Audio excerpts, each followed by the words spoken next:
Biar nggak usah terlalu lama-lama nih, kalau tadi kan baru cerita sekilas yang bisa ditemukan sama teman-teman Bapak Ibu semuanya di YouTube, di media sosial atau kalau misalnya lihat di Instagramnya. Nah hari ini kita kulik langsung dari yang punya nih sama yang generasi 3. Boleh dong sebelumnya kita kenalan dulu, boleh kenalan dulu Chef, namanya siapa? Oke, kedengeran nggak? Oke, mungkin udah kedengeran kan? Oke, nama saya Koko Suwarto, ya kan? Belakangan ini sering dipanggil Chef karena gara-gara podcast, terus di YouTube, di TikTok. Jadi orang sekarang kenalnya saya itu bukan Koko lagi, malah dipanggilnya Chef. Padahal sesuatu yang ya itu cuma title doang, ya kan? Cuman yang berat apa? Tanggung jawab, ya kan? Tanggung jawabnya nih yang berat. Nah, Koko lagi kan mau manggil Koko, namanya Koko juga. Mau manggil Chef kurang akrab ya kan. Kalau aku biasanya karena sering beberapa kali ketemu ya untuk acara hari ini, jadi kita lumayan lah. Biasanya kita manggil Koko. Jadi nggak apa-apa hari ini manggil Koko ya. Tapi bukan Tula ya kok. Beneran Koko, beneran yang kayak Koko gitu ya. Oke, nah aku penasaran nih, Koko sendiri sebenarnya berapa saudara sebelum akhirnya Koko meneruskan sebagai yang dipilih sebagai penerus generasi ketiga ini? Saya 3 saudara. 3 Saya saudara. paling besar. Koko paling besar. 2 lagi sama FNB juga? Satu ada FMB, yang satu enggak. Tapi yang untuk kelola restoran itu hanya saya untuk yang Ekaria. Adik saya juga restoran tapi lebih bersifat Nusantara di Plaza Senayan, ya kan? Karena kalau masa itu orang tua cuma berpesan dalam satu kapal itu nggak boleh ada 2 nakoda atau 3 nakoda. Karena kalau terlalu banyak nakoda, takutnya nanti kalau orang tua nggak ada, itu yang menjadi sumber keributan. Makanya papa saya berpesan dari kecil, kalau memang kamu mau nerusin restoran, yang paling penting poinnya adalah bisa masak. Makanya saya dari umur 13 tahun dilatih masak. Kalau dibilang adik-adik saya paling santai dididiknya, saya paling keras. Kenapa? Saya nggak ada waktu lagi untuk kalau zaman dulu ke diskotik, main apa segala macam karena saya harus bantu orang tua. Karena mereka bilang, orang tua saya bilang, poin daripada restoran itu bukan hanya manajemen tapi masak. Masak itu harus bisa. Kamu belajar masak, ilmu itu nggak akan minta dipiara. Ya kan kayak dokter, ini kan dokter betulan. Jadi ilmu itu nggak minta dipiara, tetapi pada satu saat kita mau, dia akan keluar. Jadi kalau mau buka restoran, yang terpenting adalah rasa. Rasa itu adalah mencampur masak. Saya dilatih masak itu dari umur 13 tahun, bukan berarti saya langsung boleh masak. Tapi saya dilatih itu memang dari yang base paling bawah, motong ayam, motongin sayur, yang duduk sama-sama karyawan kalau kita bilang di rumah tuh dapur kotor, ya kan? Jadi motongin ayam yang berantakan segala macam, cabutin bulu kodok. Nah, kalau kulit kodok itu paling belendir ya kalau kita cabutin. Jadi prosesnya kenapa? Orang tua saya bilang setiap proses di restoran kamu harus lalui. Karena itu adalah bahan atau dasar, ilmu dasar dari masak. Kenapa? Pada saat satu orang, satu divisi nggak masuk, kita bisa menggantikan divisi karena kita ngerti divisinya itu. Tapi kalau kita nggak ngerti, kita cuma bisa masak. Pada saat motongnya, ini cara motongnya lagi mana sih? Kalau kita nggak bisa ngajarin mereka, biasanya kan gini, kita selalu dites sama bawahan. Lu bisa nggak sih? Kemampuan lu sampai mana? Ya kan? Tapi kalau kita bisa, mereka rata-rata akan lebih hormat atau nurut. Kenapa? Karena kita bisa gantikan posisi dia dengan yang lain. Satu bidang tidak masuk, saya akan gantikan.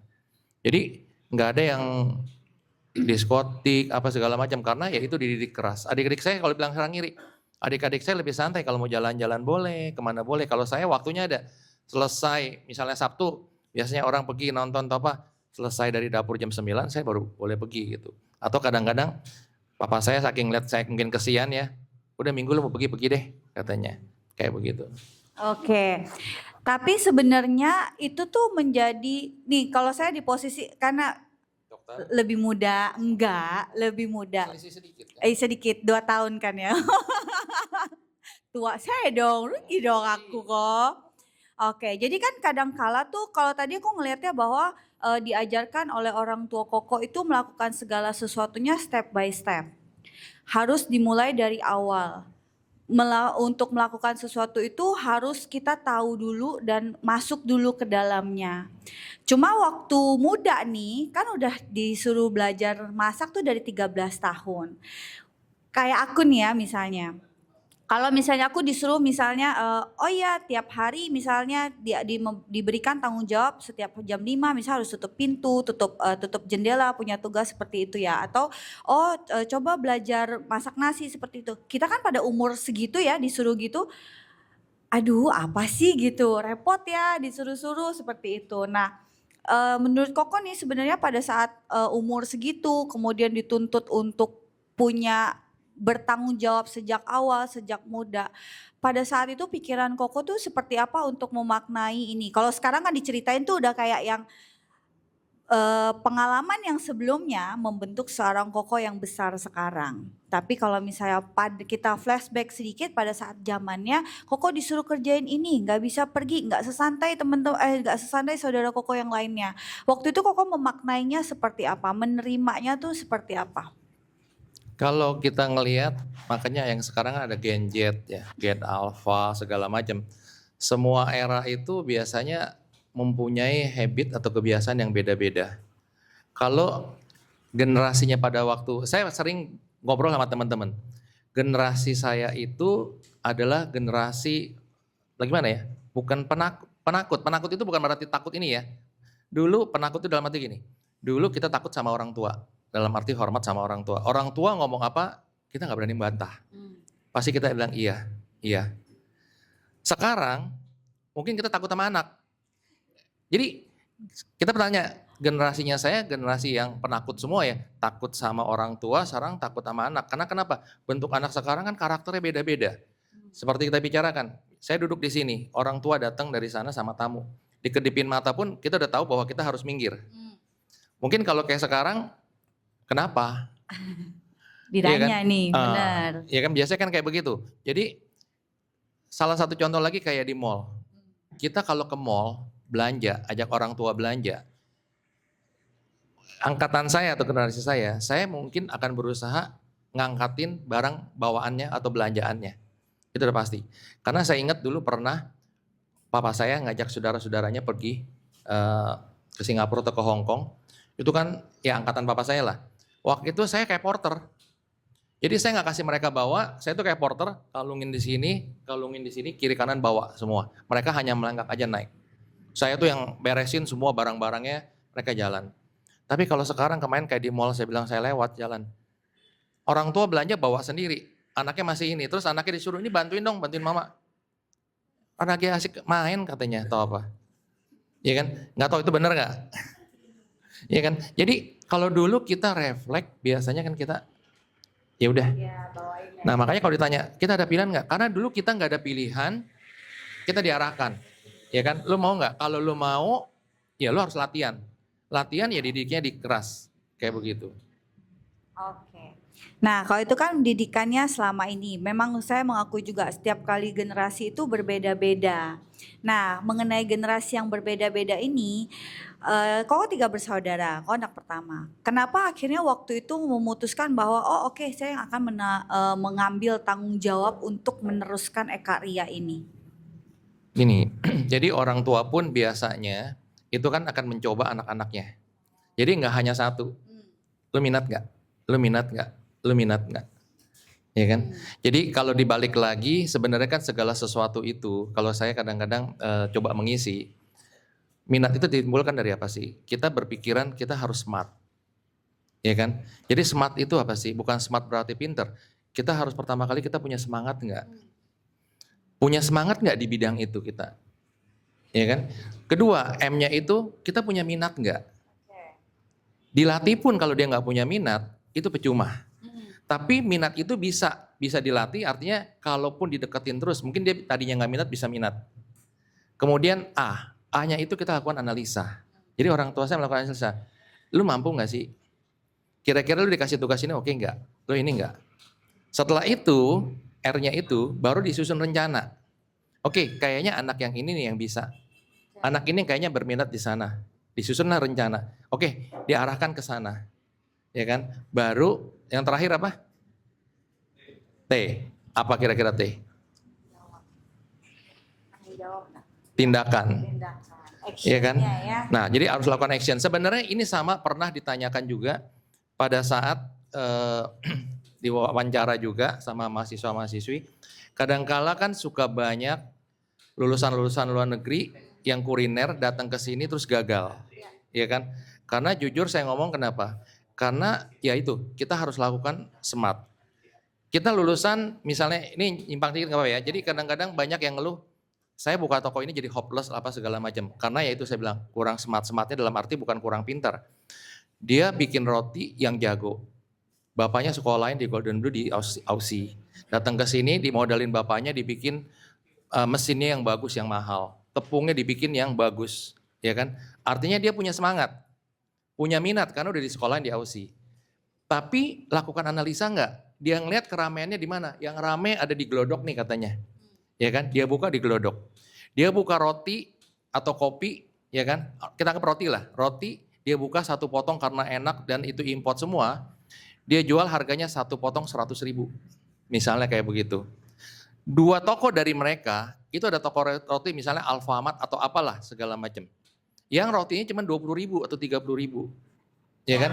Nah, apakah orang dari daerah Glodok itu masih melihat harga atau kenikmatan? Yang penting kan mungkin di sono, yang penting murah, meriah, gua kenyang. Belum dipikirkan di daerah misalnya, oh nikmatnya itu roti kayak apa. Beda kalau kita buka di selatan. Ya kan, kalau kita buka di selatan satu roti 100.000, breakfast 150.000 is okay. Ya kan, tapi kalau bukanya di Glodok, dua toko ada Alfamart atau toko roti yang jual roti 20.000, akhirnya tuh anak hopeless. Kenapa hopelessnya? Saya jual roti udah ini mungkin enak begini tapi nggak laku. Karena bukan nggak laku, karena salah analisanya. Tempatnya salah, bukan di sana. Ya kan? Nah setelah lakukan itu, kita susun rencana. Rencananya apa sih? Nah kalau untuk kategori ini, kita kira-kira di mana sih kalau kita mau buka? Ya kan? Oh, untuk kategori yang mahal ini kalau kita buka di Senopati, di selatan, atau di mall-mall di daerah selatan, is okay. Ya kan? Tapi kalau buka misalnya mallnya tapi di Chandra atau apa yang petak 6 apa segala macam, roti yang satu potong 100.000, saya nggak yakin juga itu laku. Karena bukan daya belinya, karena pola hidup mereka tuh kayak begitu. Mungkin kalau di sebelahnya ada, kita buka breakfast yang 150.000 atau 100.000, di sebelahnya toko bakmi. Kebanyakan orang Chinese pagi itu makan bakmi. Ya kan sampai sekarang. Karena ini sebelum saya megang ini saya sempat kerja 8 tahun. Jadi setelah saya lulus saya kerja di luar 8 tahun. Kebetulan bosnya saya itu orang Chinese.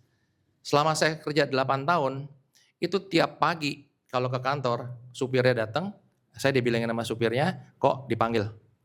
Saya suruh jalan kaki ke dibilang Depot. Depot itu toko bakmi. Jadi selama saya 8 tahun aja itu nggak bosan dengan bakmi. Jadi sebelum saya kerja pun pasti kan makan bakmi gitu kan. Nah kalau kita buka breakfast di Glodok, breakfast yang 150.000 di sebelahnya ada toko bakmi, apakah pola hidup karakter orang Chinese yang di sana sudah bisa menerima makan breakfast? Akhirnya kita buka kok nggak laku ya, karena mereka masih polanya makan bakmi.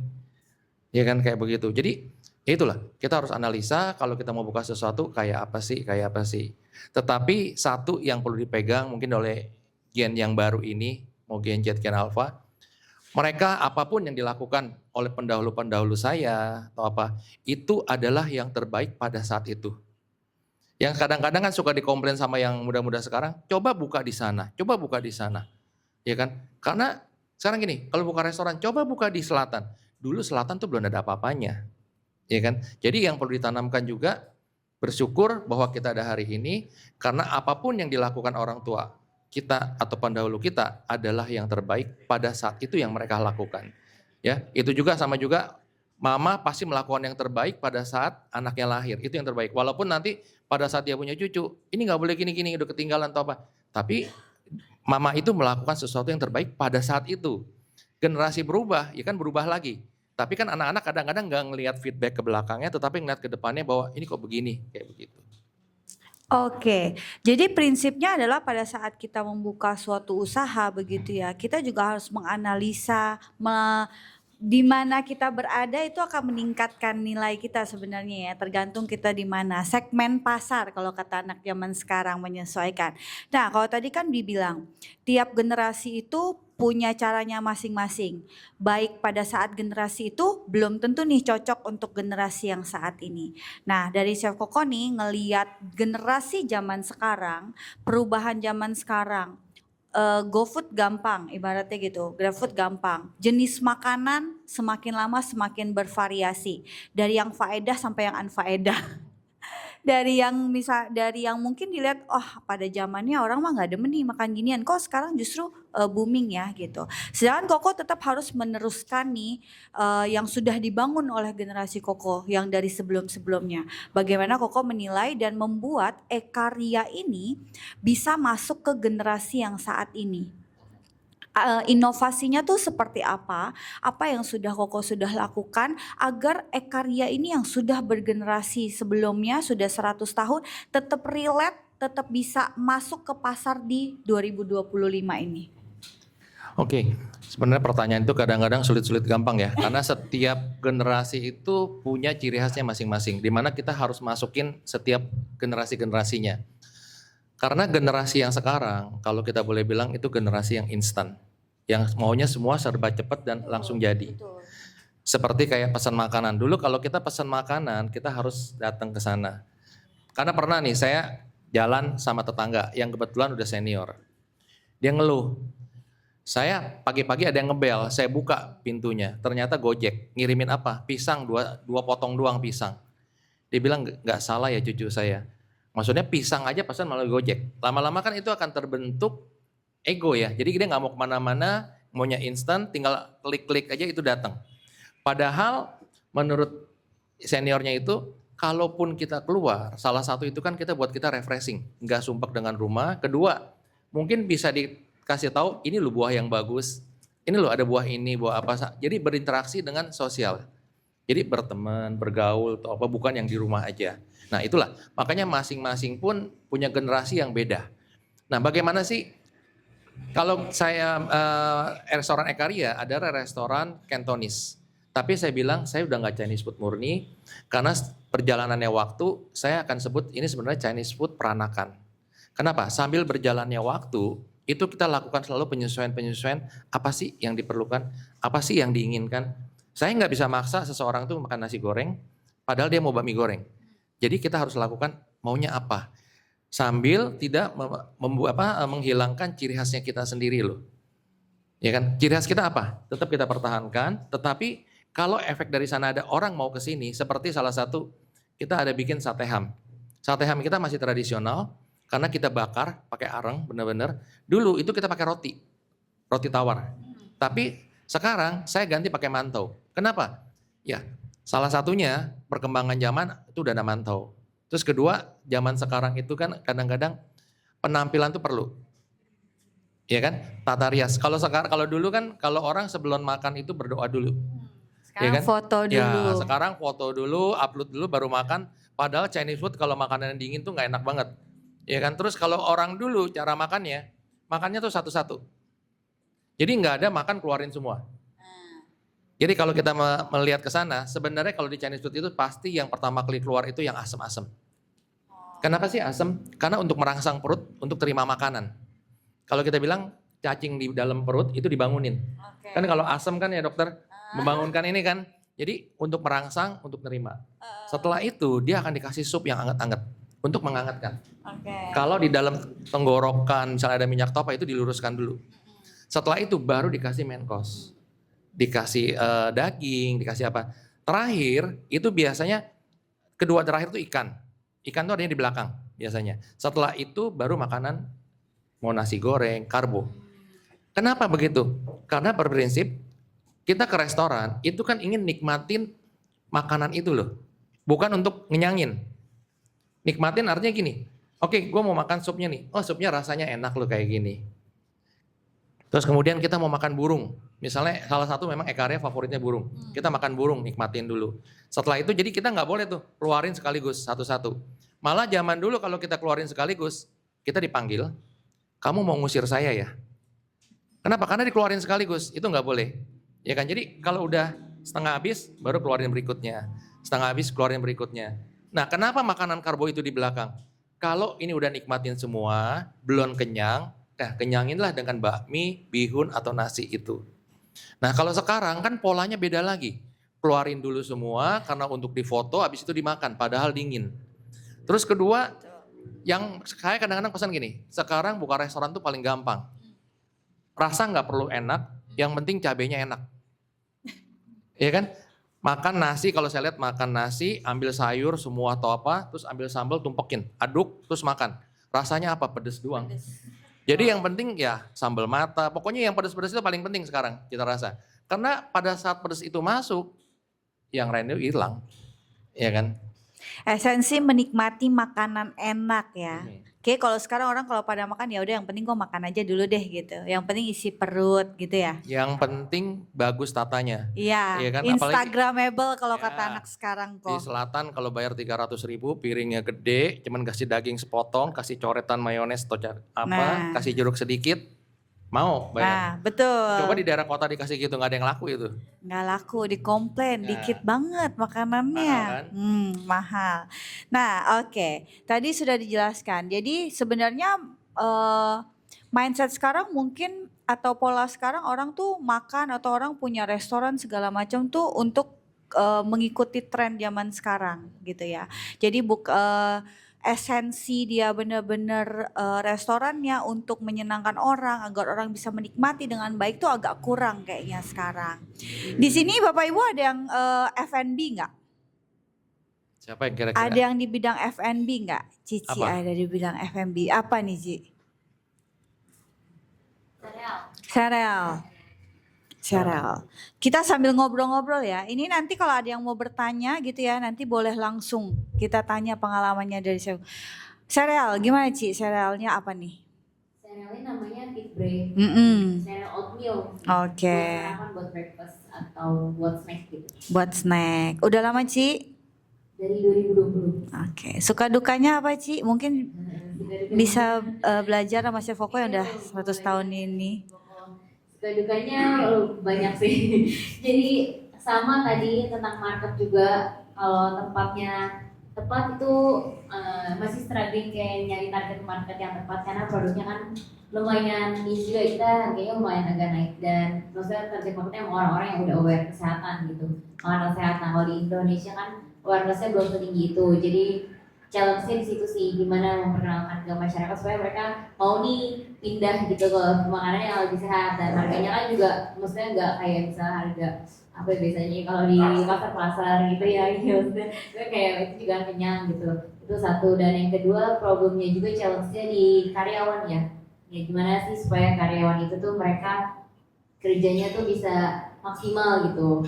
Kadang kan misalnya udah kita ajarin abis itu tiba-tiba misalnya dia udah dicabut gitu, kita harus ajarin lagi ke orang lain. Maksud tuh kayak itu sometimes takes time banget gitu, kayak membuang waktu gitu kan. Kita udah ajarin tapi tiba-tiba dia kayak langsung pergi aja gitu, jadi kita harus ngajarin lagi ke orang baru gitu. Kalau karyawannya, jadi menurut tuh gimana struggle-nya tuh lebih ke karyawan-karyawan yang levelnya tuh kadang tuh masih di situ gitu, kayak mereka nggak punya tanggung jawab gitu. Tapi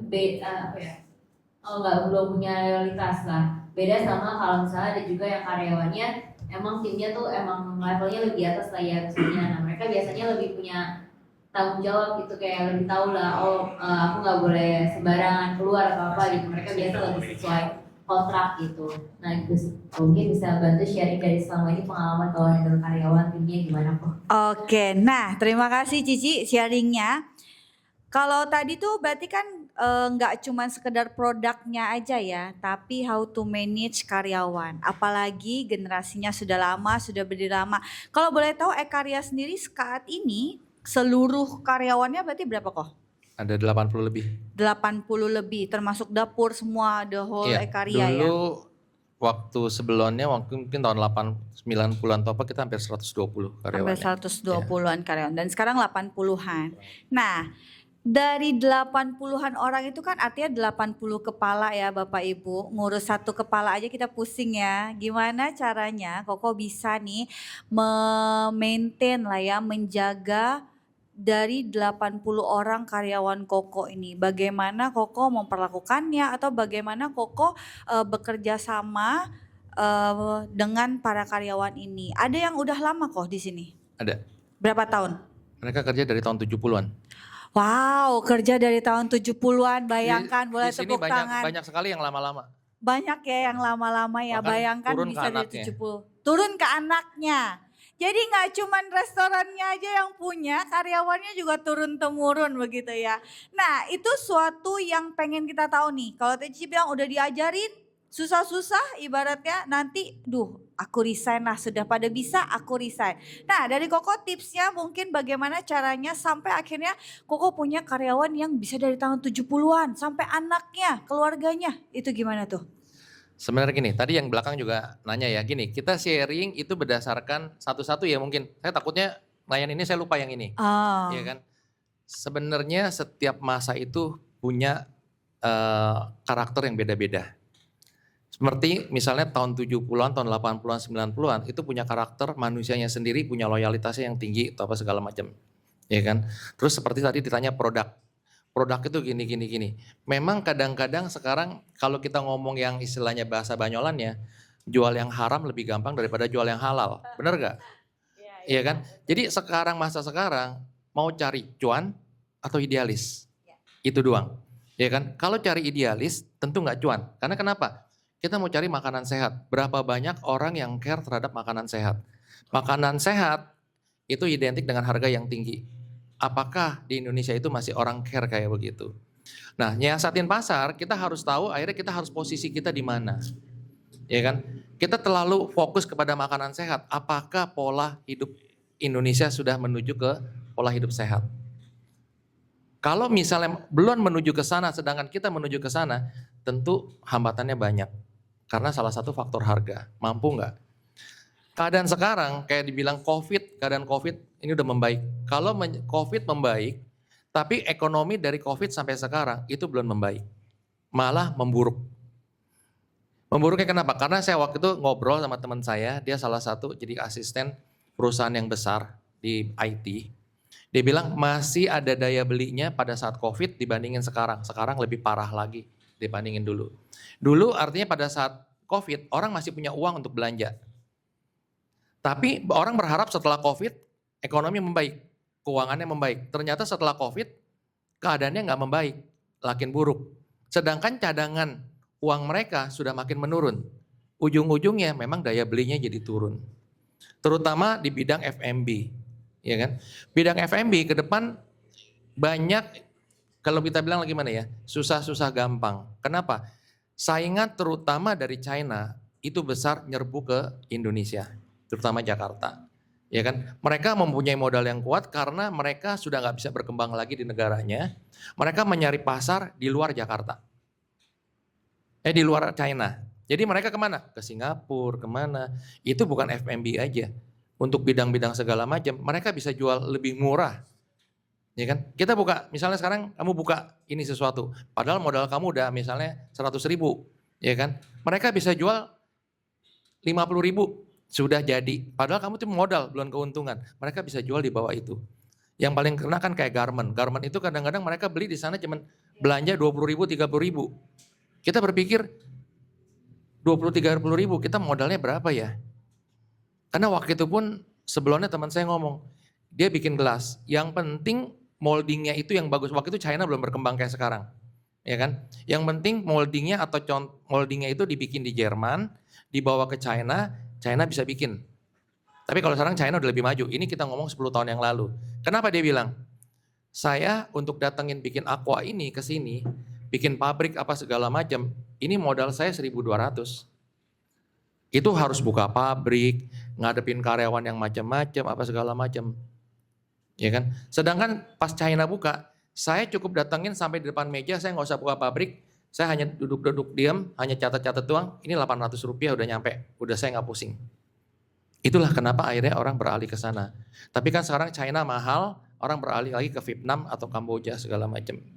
Nah itu, jadi realita benar kita ingin idealis, tapi antara idealis dengan cuan itu yang kadang-kadang kita beda.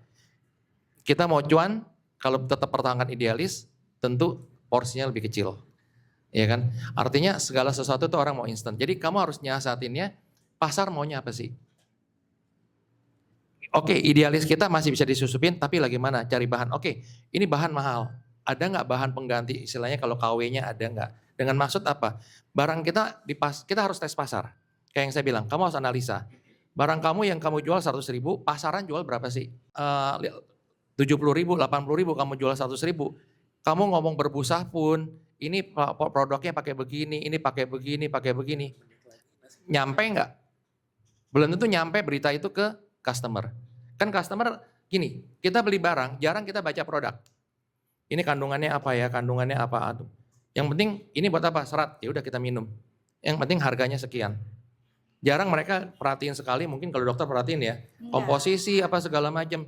Nah itu, jadi antara cuan sama idealis itu yang kita harus realita. Ya kan? Terus kedua masalah karyawan ya. Terus terang ngebina karyawan itu susah-susah gampang. Kita nggak usah ngomong yang terlalu jauh dulu. Pasti di rumah ada PRT kan, pembantu rumah tangga. Rata-rata punya. Mungkin kita kalau dulu pembantu kita ada yang masih saya kecil, sampai saya punya anak pun pembantunya masih dia. Ngalamin kan? Ya kan? Kalau yang sekarang umurnya itu tanda tanya dari lebaran ke lebaran. Ya kan? Sekarang lebaran, intar lebaran nih. Kita tanda tanya, dia balik nggak? Balik Kemungkinan biasanya. nggak ya, biasanya. Tapi kemungkinan nggak balik ada kan? Tapi kalau dulu itu kemungkinan. Dulu kalau yang namanya pembantu itu nggak ada libur. Biasanya nanti libur lebaran doang atau apa. Sekarang pembantu itu kan banyak syarat. Saya harus seminggu libur, harus punya ini apa segala macam. Terus ada cutinya segala macam apa segala macam. Nah inilah perbedaan orang dulu dengan orang sekarang. Bagaimana sih nyiasatin kalau kayak begitu? Tentu gini. Pada saat satu orang kamu udah bisa latih, bisa. Biasanya mereka keluar. Iya. Itu biasanya umum. Karena untuk nyari orang sekarang apa ya? Orang sekarang kalau dibilang yang kerja itu nggak ada, sedikit yang loyal. Kenapa? Saya tanya orang bank. Orang sekarang kan bawaannya juga baper. Orang dulu kerja kalau belum sampai target sampai jam 7 jam 8 tetap kerja. Tapi orang sekarang kayak di bank-bank kayak gitu. Saya pernah ketemu sama manajer bank, saya bilang, kan kamu seleksi banyak tuh. Kalau yang nggak apa, ada yang kedua ketiga nggak pakai kasih saya deh, saya bilang kayak gitu. Aduh, dia bilang anak sekarang itu susah, ya kan? Mereka ngelihat karena balik lagi pergaulan, ya kan? Pergaulannya lagi mana? Bagaimana sih caranya? Yang penting kamu punya SOP. SOP dalam arti gini, kamu standar, memang kamu ngandelin satu orang. Tapi kamu punya SOP, oke, kalau untuk bikin ini loh caranya kayak begini loh. Kamu jangan ngandelin cuma satu orang. Kamu harus punya asisten. Pada saat ini nggak ada, ini kamu bisa masuk. Yang suka lengah, kita karena ngelatih dia, kita juga nggak persiapkan. Jadi yang namanya regenerasi itu harus dalam segala bidang. Mau di organisasi, apa segala macam, biasanya kita miss karena ada blanknya. Kamu latih nih fokus sama dia. Ya kan? Kamu nggak siapin. Ya kan? Jadi kamu harus riset siapapun yang ngerjakan, kamu punya standar, ini kayak begini loh. Ini harus dilatih. Ya kan? Pada saat ini nggak ada, nggak usah bilang dia keluar. Pada saat ini misalnya berhalangan, ini bisa gantiin. Kadangkala kita cuma ngandelin satu orang, karena apa? Karena masalah cost. Kita pakai 2 orang kan costnya gede. Bisa, costnya nggak gede, kamu harus nguasain. Yang itu yang saya bilang. Kadangkala banyak restoran sekarang buka, terus tutup, buka tutup, karena mereka punya modal, tapi mereka tidak punya keahlian untuk masak. Mereka mengandalkan tukang masak. Pada saat tukang masaknya nggak masuk, atau tukang masaknya keluar, sudah bye-bye. Kayak gitu. Makanya kalau kamu ngeracik sendiri atau apa, kamu gak usah takut pada saat mereka nggak datang, kamu bisa. Tapi kalau kamu hanya mengandalkan dia yang untuk masaknya atau misalnya ngeraciknya, dia nggak masuk, kamu bingung. Tapi pada saat kamu nggak bisa, kamu hanya perlu waktu seminggu atau 2 hari untuk melatih orang yang berikutnya untuk jadi. Tapi kalau kamu tidak menyiapkan regenerasi, itu yang repot. Diperlakukan lagi mana juga, nah biasanya kita lihat. Kalau kayak sekarang apa sih? Kadangkala saya suka lakukan apa? Kita setahun sekali itu pada saat ulang tahun Ekaria itu biasanya kita ajak jalan mereka. Ya, ajak jalan kemana kayak kemarin waktu saya ulang tahun. Waktu saya ulang tahun pun misalnya, oke, kita panggil tukang bakso apa yang sekali di depan untuk masuk untuk mereka nikmatin. kita ingin kebersamaan, ya. Kita ingin tanamin kebersamaan biar mereka loyal.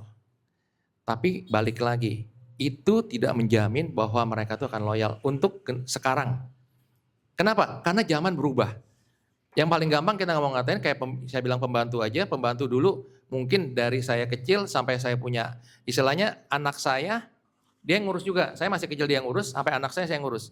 Kayaknya sekarang udah jarang pembantu itu yang bisa sampai panjang kayak begitu. Nggak ada kan? Udah nggak ada kayaknya ya Nah, sekarang makanya ya. sekarang umurnya hanya lebaran tuh lebaran, lebaran tuh lebaran. Begitu juga karyawan kan kadang-kadang mereka hanya nunggu nanti sampai lebaran. Sampai berikutnya kita tanda tanya tuh, mereka lanjut nggak ya? Mereka lanjut nggak ya? Kurang lebih kayak gitu. Apalagi yang tadi belum dijawab? Udah, ya kan? Jadi kamu harus terapkan SOP-nya atau racikan ini apa sih? Tapi terutama segala sesuatu bidang yang suka lalai daripada anak muda itu merasa gue punya uang, gue punya konsep, lo orang jalanin. Yang akhirnya nggak ada pengawasan dari kita. Kita buka segala sesuatu, kita harus bisa dulu. Pada saat kita bisa, kita nggak bisa dikerjain. Tapi pada saat kita nggak bisa, kita akan dikerjain. Ya kan? Jadi ingin sesuatu, kadang-kadang gini, kita mau kamu buka sesuatu yang baru kamu nggak tahu. Oke, nggak apa-apa. Tapi kamu terjun. Jangan kita nyuruh orang yang akhirnya kita nggak mau tahu. Akhirnya yang pinter orang ini. Setelah orang ini pinter, pergi. Jadi kamu harus belajar kalau bidang baru itu sama-sama dia belajar dan kamu nguasain. Ya kan? Walaupun kamu akhirnya nggak terjun langsung, tetapi kamu tahu nih formulanya. Pada saat dia pergi, kamu tahu, kamu tinggal buka buku, ya kan? Kayak saya bilang, ilmu itu tidak minta dipiara. Tapi pada saat kamu mau, kamu tinggal panggil dia, kamu tahu. Pada saat dia nggak ada, ya udah panggil satu lagi. Oke, ini begini ya, ini formulanya gini, dan itu akan berlanjut. Nah biasanya yang sekarang itu kan nggak mau tahu ke bawahnya. Mereka hanya punya modal, ya kan bapaknya kaya, oke bukain ini, bukain ini. Makanya kayak di PIK pun buka tutup, buka tutup, buka tutup. Kenapa? Bapaknya punya modal. Yang penting anaknya bisa ada usaha, ada kerja, nggak nganggur di rumah atau apa. Yaudah ini gue bukain. Nah mereka hanya kadang-kadang ya nggak semua. Gayanya doang, gue udah punya restoran. Tapi mereka nggak terjun ke dapurnya. Mereka nggak tahu proses pembeliannya. Paling banyak kebocoran di F&B adalah di bagian pembelian. Ya. Ya, itu paling bocornya paling besar. Jadi mau nggak mau kamu harus turun, harus kontrol pembelian itu. Kualitas barangnya kayak apa dan kamu harus lihat. Seperti kalau di sini ya kebiasaan, setiap malam itu kita akan selalu minta pembelian untuk besok. Ya kan? Kemudian nanti masuk ke sini ada tiga bagian yang akan mengecek. Satu security, satu bagian gudang, bagian dapur, saya tambah lagi satu bagian staf kantor. Dan itu orangnya kamu harus putar. Nggak boleh orang yang bersama, orang yang sama. Kenapa? Menghindari kerjasama jangka panjang. Ya kan? Kamu kontrol. Kamu kontrol kalau bisa itu saling berhubungan. Gini, kalau misalnya kita sekolah ekonomi, manajemen, dan akuntansi. Orang anak manajemen tidak diajarkan akuntansi secara mendalam. Tapi hanya diajarin kunci-kuncinya. Jadi sama, kamu kalau bikin sistem penggudangan apa segala macam, kamu harus susun bagaimana mereka saling terkoneksi, ya kan? Tapi mereka nggak tahu mereka tuh terkoneksi. Kita hanya mengakurin di akhirnya aja. Harusnya output di sini akan sama output di sini. Prosesnya boleh berbelit-belit. Tapi kita hanya koreksi ujung ini sama ujung ini sama nggak? Kalau ujung sini sama ujung ini nggak sama, artinya ada sesuatu yang miss di tengah-tengah. Nah itu yang kita harus bikin. Kayak begitu sistemnya. Ya, ada lagi yang belum dijawab?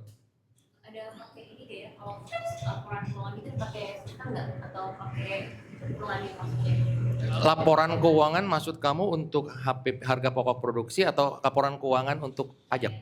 Untuk stok opnam, cek stok opnam sesuai resep atau enggak, itu ada pakai aplikasi nggak atau ngikut mana sama ini? Gini, kalau dibilang Ekaria itu perusahaan yang udah 100 tahun, kita akan memodernisasi, tetapi tidak gampang modernisasi dengan karyawan-karyawan yang ada sekarang.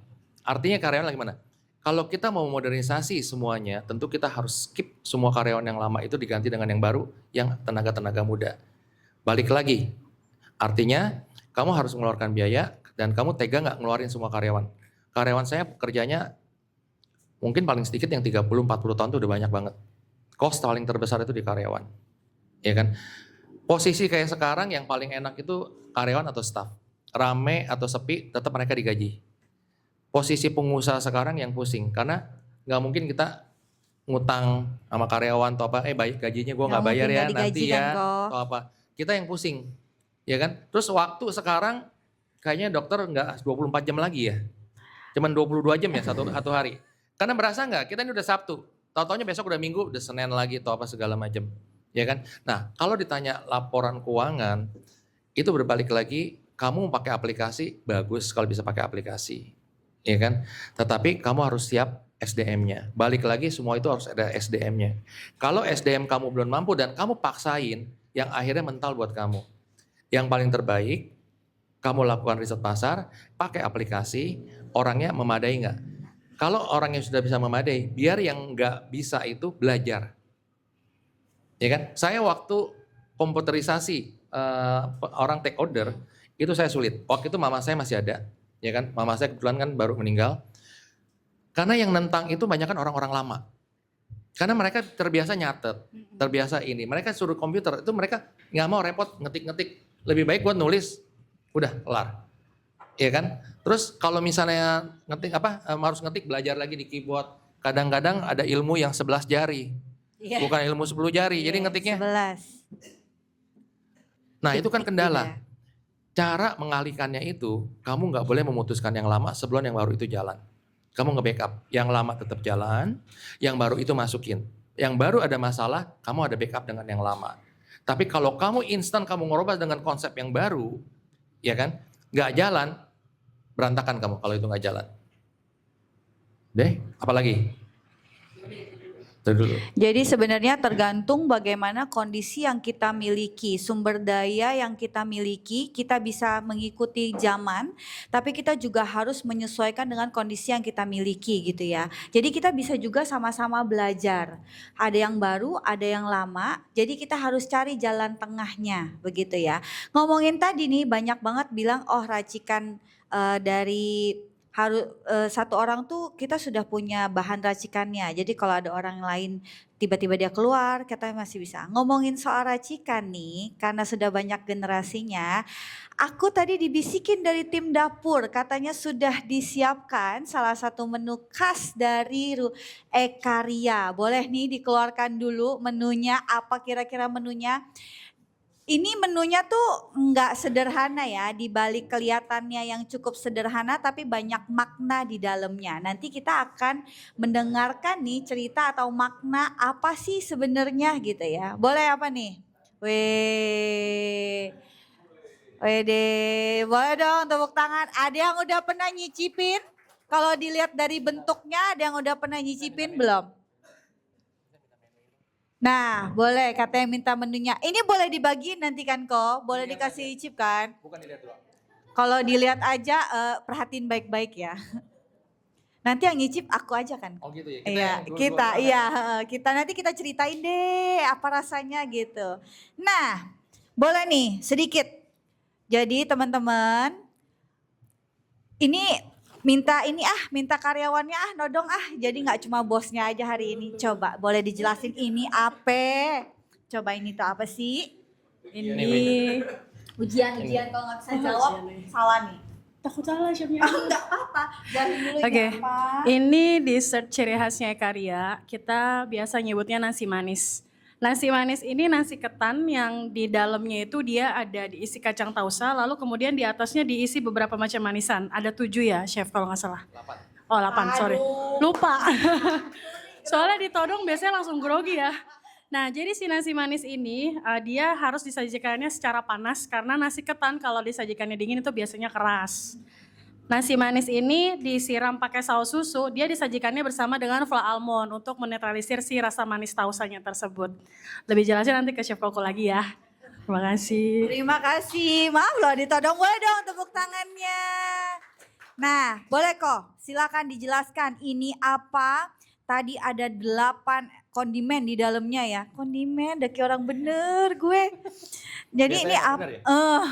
Hari ini aja kok benernya. Jadi boleh dijelasin kok dari apakah ada makna tertentu, kenapa sampai ada menu ini begitu ya? Silakan. Oke. Ini adalah salah satu masakan ciri khas dari Ekaria dan ini dessert. Di dalam bahasa Mandarin disebutnya papaufan. Jadi ada 8 macam bahan yang dimasukin. Base-nya adalah ketan. Terus kemudian di dalamnya ada tausah.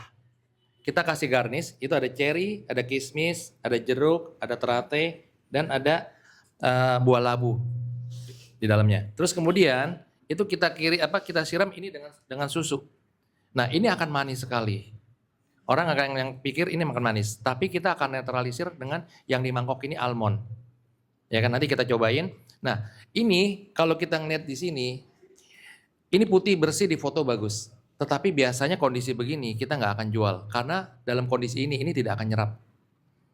Ya kan? Jadi kondisi sekarang kalau kita ngeliat yang aslinya, ini kan warnanya udah rada kecoklatan, yang merahnya keluar atau apa, ini lebih menyerap. Seperti kalau kita makan bacang atau arem-arem, kalau masih putih, biasanya itu kan belum nyerap belum apa baru jadi.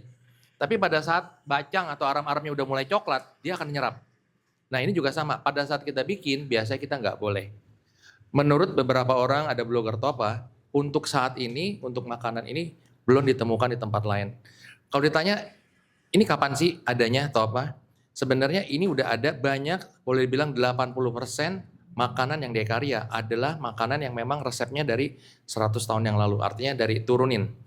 Kenapa saya bilang turunin? Banyak orang bilang mungkin resepnya masih sama karena saya ekstafet. Saya dulu sambil ini saya bagiin ya. Ini Sambil ngobrol, takut dingin, takut keras, pada penasaran kan di jam-jam lapar, jam-jam genting gitu ya. Boleh sambil dibantu untuk disiapkan biar bisa dibagikan kepada rekan-rekan yang hadir. Dibantuin aja. Jadi ini nggak boleh dingin, kenapa? Karena ketannya itu akan keras. Makanya mungkin dari tadi juga bisik, saya juga bisik apaan ya. Ternyata ini kalau makin lama makin keras, ini nggak akan enak lagi. Kalaupun dibawa pulang, ini panasinnya nggak boleh pakai microwave atau oven.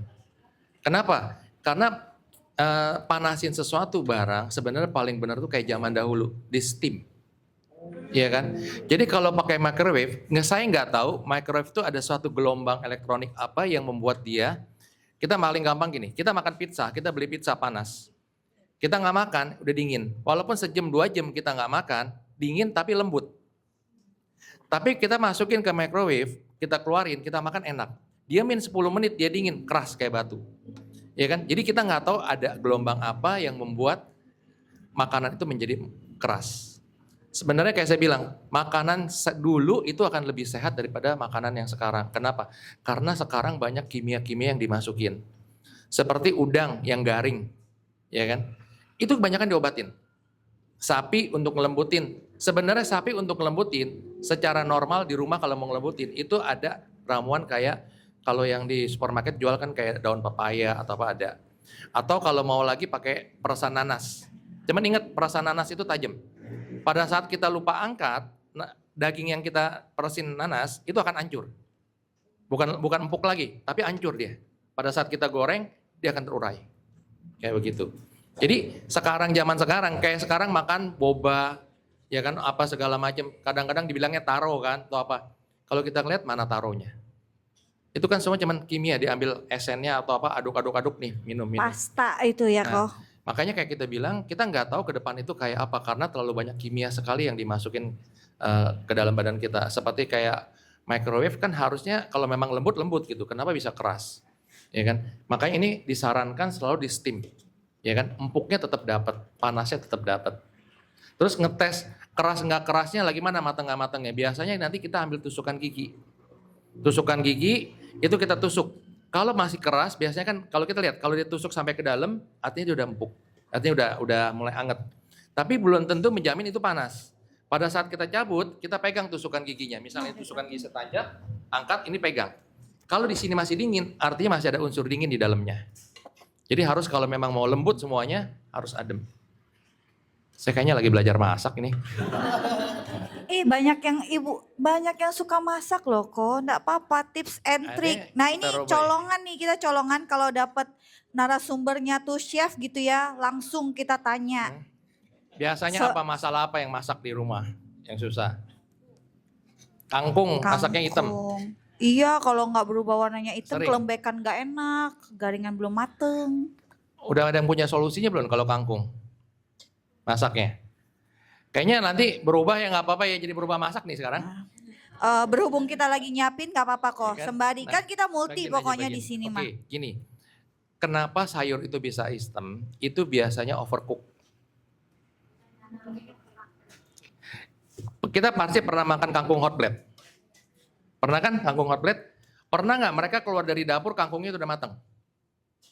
Masih segar kan? Ya, jadi keluar, ya kan? Diaduk-aduk sama dia, dikasih api, tutup, nggak lama dia matang. Kenapa dia bisa hitam? Dasarnya kangkung kalau memang overcook, dia akan hitam. Nah, kita biasa masak di rumah itu yang terbalik. Kita masak yang gampang dulu di depan, yang susah di belakang. Sayur kan gampang ditumis-tumis tinggal dimasak. Setelah selesai dimasak, itu kan nggak langsung dimakan. Dan biasanya kita akan matengin di kuali. Biar jangan sampai nanti mentah atau apa kita matengin di kuali. Pada saat kita angkat, itu kan belum tentu langsung dimakan. Ditaruh di meja, belum nanti istilahnya suaminya di mana, anaknya di mana, ngumpulin tuh susah banget. Ya kan dipanggil nggak turun-turun. Nah ini panasnya ini kan keep warm dia. Sayurnya itu makin lama makin panas, makin panas, makin panas. Nah sifatnya sayur, panas itu dia akan layu. Yang paling baik kayak masak kangkung atau apa, setengah mateng itu diangkat. Walaupun masih segar-segar, karena nanti pelan-pelan dia akan mateng. Seperti masak misalnya caisim. Batangnya nggak apa-apa dimasukin, tapi daunnya itu nanti belakangan setelah mau diangkat baru dimasukin, masih segar-segar. Karena pada saat terakhir nanti di meja dihidangkan, sayurannya itu yang sayurnya bukan batangnya. Caisim itu kan ada sayur dan batangnya. Batangnya nggak apa-apa, biar empuk, tapi daunnya itu jangan sampai hitam.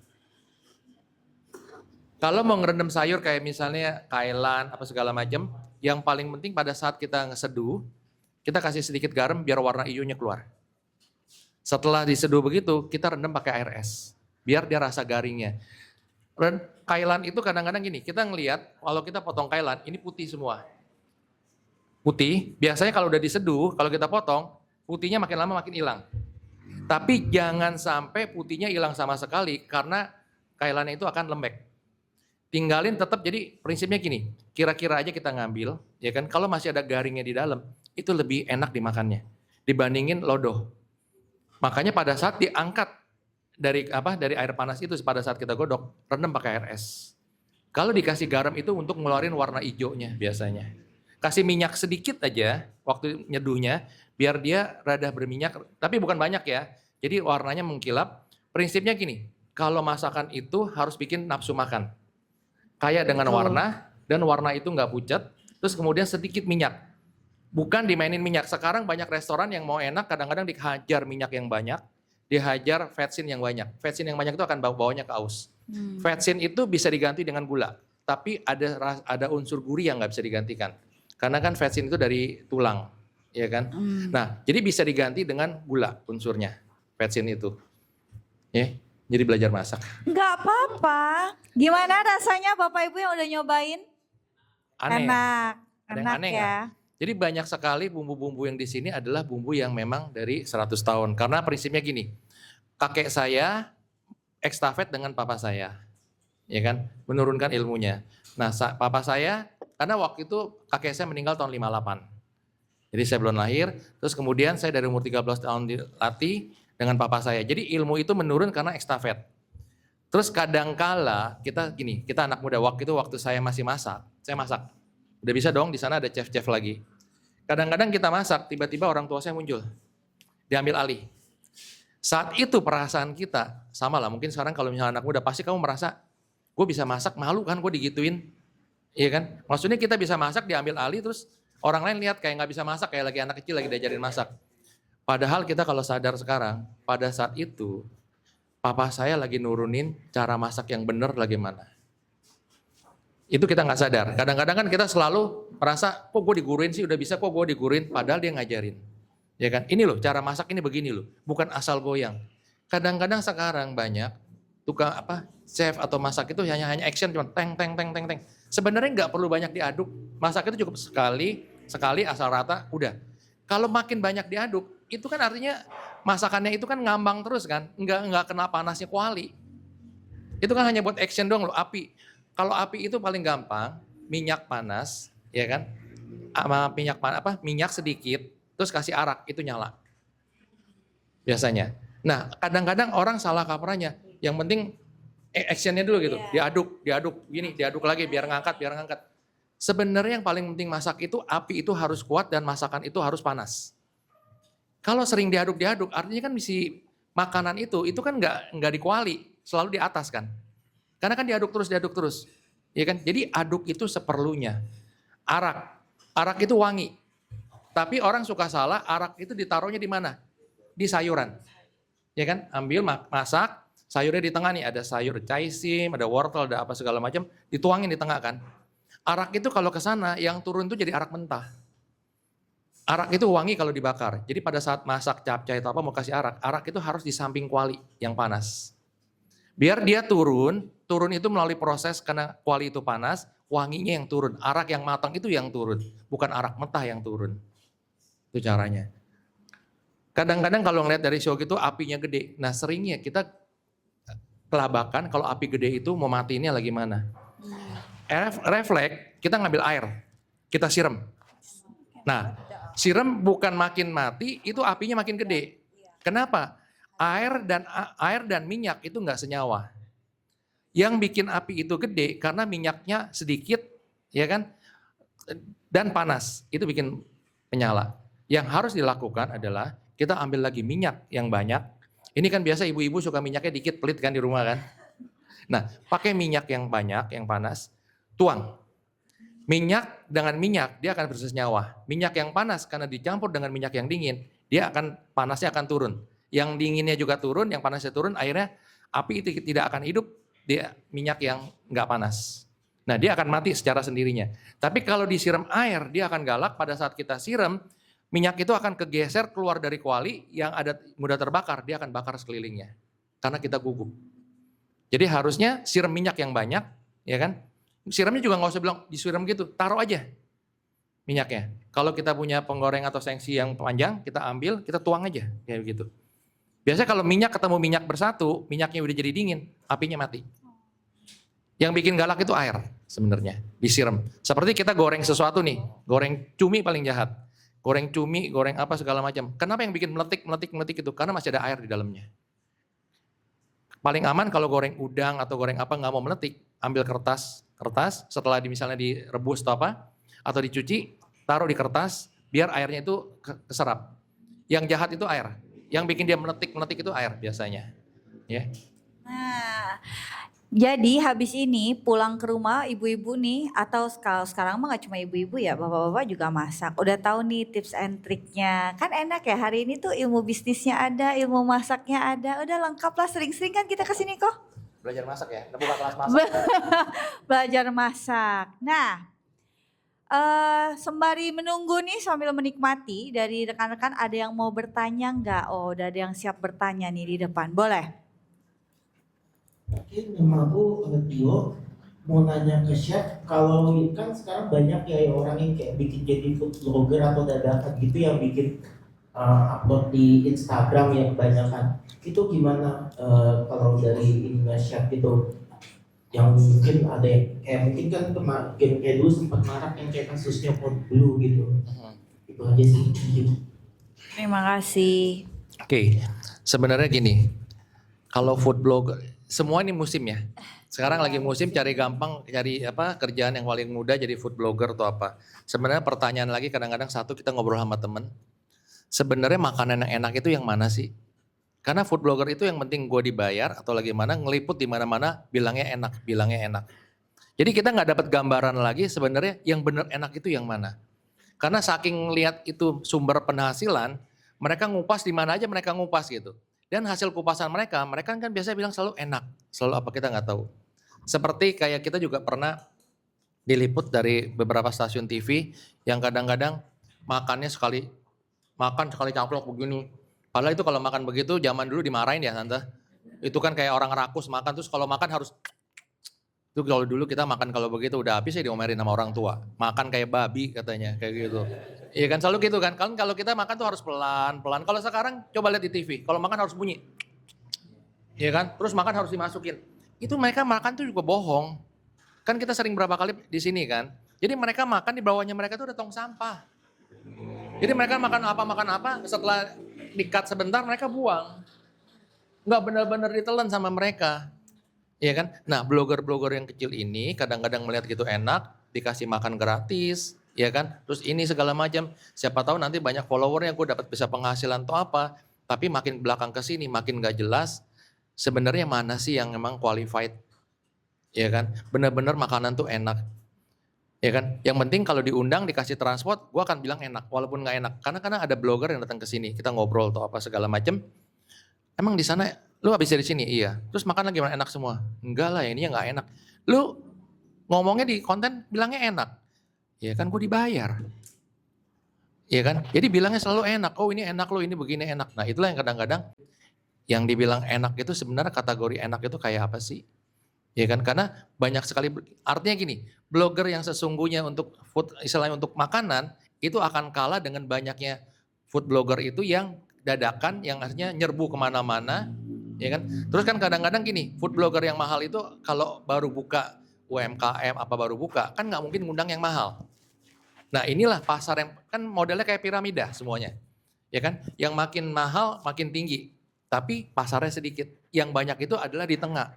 UMKM itu akan pakai food blogger yang murah. Yang penting lo bisa bilang enak, mudah-mudahan followernya banyak, ya kan? Jadi bedanya kayak begitu. Jadi kita mau tahu yang mana susah, karena ya itu semua mau jadi food blogger karena kayaknya gampang kayak gitu. Udah terjawab belum? Apalagi yang belum jawab?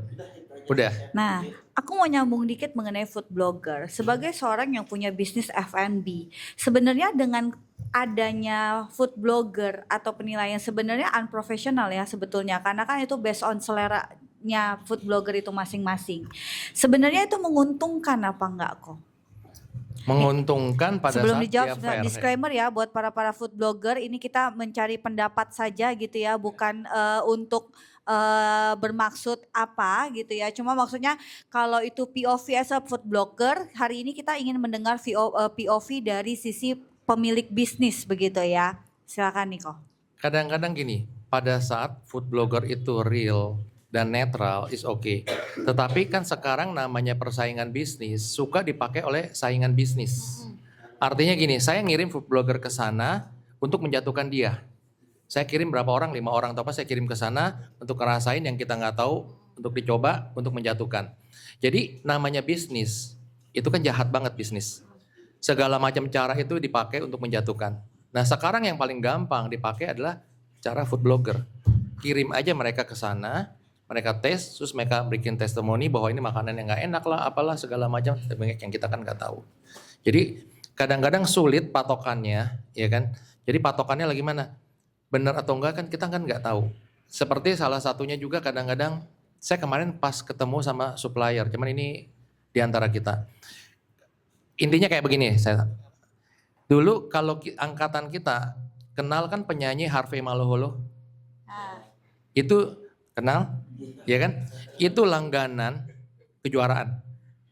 Pokoknya kalau juara nyanyi-nyanyi selalu Harvey Malaholo, ya kan? Oke. Tapi di dalam pasar, kenal lagi nggak Ricky Ricardo, Chrisye? Kamu kan bisa kenal? Chrisye, Ricky Ricardo itu yang kayak banci-banci loh. Kenal kan? Sekarang pertanyaan saya, Ricky Ricardo maupun Chrisye itu kayaknya nggak pernah ngikut kejuaraan menang, terutama Ricky Ricardo. Kasetnya lakuan mana? Ya kan? Kasetnya malah yang kejuaraan itu belum tentu ini gitu. Jadi semua berbalik lagi kan kepada taste-nya orang apa loh. Punya spesifik kayak begini, tetapi pasarnya kayak begini enggak. Kayak saya bilang, langganan dengan kejuaraan nih dia nih, si Harvey Malaholo. Tapi kasetnya bukan nggak laku, tapi kalah laku sama orang yang nggak pernah ikut kejuaraan, kayak begitu. Ya kan? Masak juga sama, berbalik lagi kepada taste. Ya kan? Taste-nya lagi mana? Makanya saya bilang, kalau mau buka restoran, untuk tidak dicuri orang atau apa, taste itu harus tetap dipegang. Kayak begitu, jadi dirasa. Ya kan, kalau kayak blogger, namanya sekarang dunia bisnis itu persaingan sehat itu udah sulit dicari. Segala trik akan ditempuh, cari yang gampang. Dulu waktu zamannya saya kerja, terakhir kan saya posisinya asisten direktur marketing. Itu zaman dulu kalau mau keluar satu produk, itu kan harus tangan saya, itu kan harus melalui TV, melalui nanti radionya radio apa kita pilih, TV-nya TV apa, waktu itu masih ada RCTI, SCTV, terus surat kabarnya apa. Nah surat kabar dan majalah itu kan punya event yang berbeda. Kalau kita launching produk, kita pakai surat kabar, karena umurnya cuma sehari dia hilang. Tapi kalau untuk branding, untuk ngingetin aja, cukup di majalah.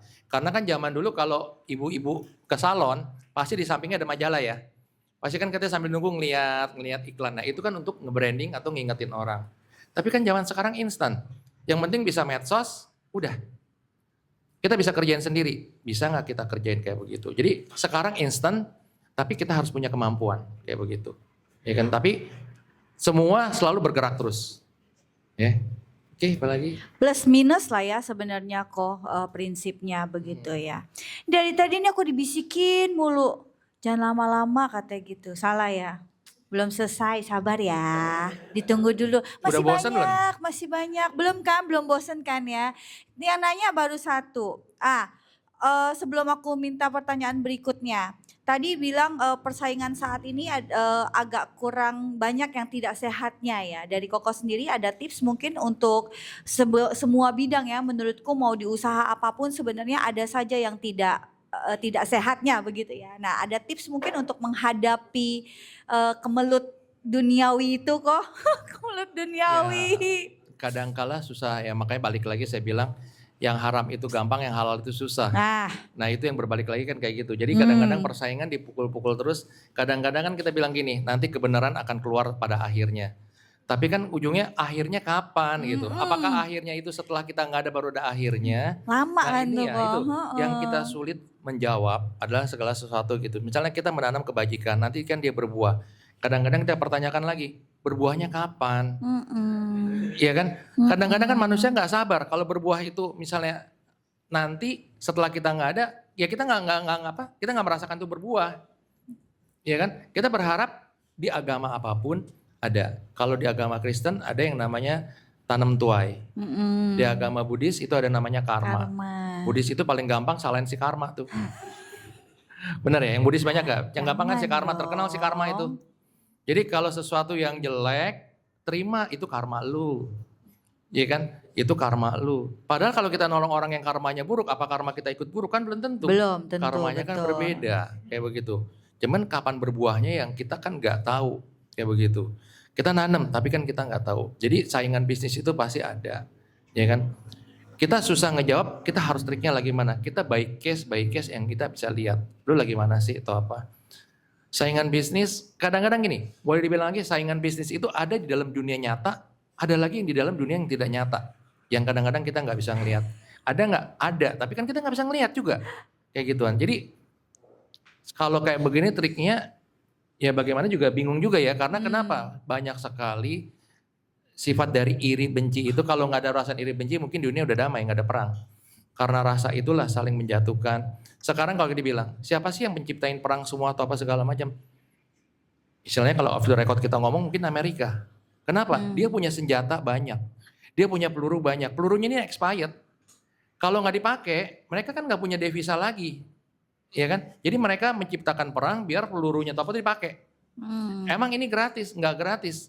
Kayak Ukraina, waktu itu kan presidennya ngomong. Ya kan, dia itu dibantu, tapi nggak ada gratis. Mereka punya hitungan. Mereka setelah selesai perang itu punya. Kalau sampai nggak bisa bayar, negara itu yang mereka ambil. Ya kan? Jadi yang dikeluarin apa? Peluru-peluru yang udah mau expired, dikeluarin ini apa segala macam. Kan ngitungnya tinggal, kan nggak mungkin 1000 peluru ada pengawas. Ini expirednya kapan? Ini expirednya kapan? Ditembakin terus kan? Pokoknya hitungin ya, pokoknya satu kotak ini 1000 tembakin. Kan nggak mungkin ada satu-satu yang periksa expirednya kapan. Yang penting Amerika dapat pelurunya. Peluru expired itu udah dijual kayak begitu. Nah itulah, kan mereka kelihatannya baik loh jadi polisi dunia. Padahal kan mungkin mereka untuk menjual produk-produk mereka yang sudah sampai expired. Itu di kelas dunia aja loh, apalagi di kelas kayak ekonomi. Ya jadi kan? Prinsipnya adalah menangani secara umum tuh case by case. Ada yang mau langsung tunjuk tangan. Coba sebentar dulu kok. Serem serem nih. Enggak dong kok. Gimana Cici? Penasaran kan tadi karyawannya kan jumlahnya sampai 80 ya. Itu kan luar biasa sekali ya jumlah pengeluaran per bulannya sampai per tahun. Nah ini waktu itu berapa tahun kita ada ngalamin COVID itu kok selama 2 tahun dan pemerintah kan juga mengizinkan untuk masyarakatnya keluar rumah makan atau ke restoran. Nah itu bagaimana kok menanggulangi krisis pada saat itu bagaimana cara menggajinya? Apakah sistemnya dipotongkah atau bagaimanakah sehingga Koko bisa melewati, kan banyak sekali yang buruk juga untuk usaha restoran. Sebenarnya pada saat itu gini, jujur setiap generasi itu punya kesulitan masing-masing. Pada saat generasi pertama itu di tahun 25 tentu dia mengalami perang. Ya kan? Waktu itu ada istilahnya dijajahan Belanda sama Jepang. Dan kakek saya juga itu hidupnya bukan bilang enak karena mereka perantau di China itu susah. Mereka merantau kebetulan jatuhnya ke Jakarta. Kenapa saya tahu banyak? Karena sering saya tuh boleh dibilang anak kesayangan papa. Jadi kemana-mana tuh ngikutin dia banyak cerita. Nah kalau ngeliat hasil sekarang ini kan ada hasil-hasil yang dulu. Nah kakek saya aja waktu itu sempat di penjara. Kakek, kalau kita ngomong jujur, di penjaranya bukan karena kejahatan atau apa. Dulu kan masih ada yang namanya nasionalisme. Nasionalisme dalam arti gini, kita orang mana, misalnya sekarang kita bilang orang daerah lah. Misalnya kita orang Bangka, di Bangka ada kegiatan apa, kita kirim uang untuk support mereka. Nah dulu kan juga gitu kan, di China itu kadang-kadang namanya orang China perantau, itu kan suka ngirim uang ke China sana untuk kasih saudara, bantu. Nah pemerintah di sini menganggap lu kok bantu China, atau apa? Pada saat itu kan banyak sekali yang ditangkep-tangkepin pada saat itu. Waktu itu diceritain sama papa saya, untung kakek saya itu bisa masak. Jadi nggak dimasukin tapi disuruh masak. Dia bilang dia masih ingat satu, melinjo yang dimakan apanya? Bijinya kan. Nah waktu itu sama kakek saya yang dimakan bukan bijinya dibuang, kulitnya yang dimakan, buat sup. Ya kan makanya bilang ilmu itu adalah yang dia nggak minta makan tapi akan bisa dipakai. Melewatin, terus kemudian papa saya melewatin pada saat tahun 67 di mana Glodok itu direnovasi seperti Pugar kayak sekarang, dia akhirnya harus mencari tempat selama 2 tahun. Itu dia istilahnya nggak ada penghasilan. Ya kan? Nggak ada penghasilan gimana? Dia harus nyari tempat apa segala macam, ya kan? Waktu itu juga nanya saudara. Saya ingat waktu itu papa saya bilang kadang-kadang ke saudara, ya nggak semua saudara juga mau bantu kalau uang kan. Tapi ada yang bantu pun, saya nggak tahu waktu itu yang bir kucing atau Guinness itu pada saat itu kan mungkin mahal Guinness. Jadi ada saudara tuh bantu, ini gua ada 10 kerat Guinness lu jual deh atau apa segala macam. Dia untuk bangun yang di Hayam Buruk. Hayam Buruk itu bangun juga nggak besar, AC-nya juga masih pakai AC window yang kecil segala macam. Tuh nyewa. Saya ingat saya juga masih kecil itu waktu kalau bantuin orang tua saya tuh nggak punya mobil. Mobil itu nyewa kalau kita lihat filmnya Sidul itu oplet. Itu setiap malam itu nyewa oplet untuk bawa kerat-kerat kosong, ya kan taplak-taplak untuk dicuci dibawa pulang ke rumah. Dan saya nangkring di atas kerat kosong atau di taplak itu. Jadi pulang sama-sama dulu juga rumah masih di kota 2 lantai, 1 lantai itu buat karyawan-karyawan loh. Yang bagian cuci piring apa segala macam. Jadi kalau saya turun malam-malam itu ngeliat kayak ikan teri pada tidur.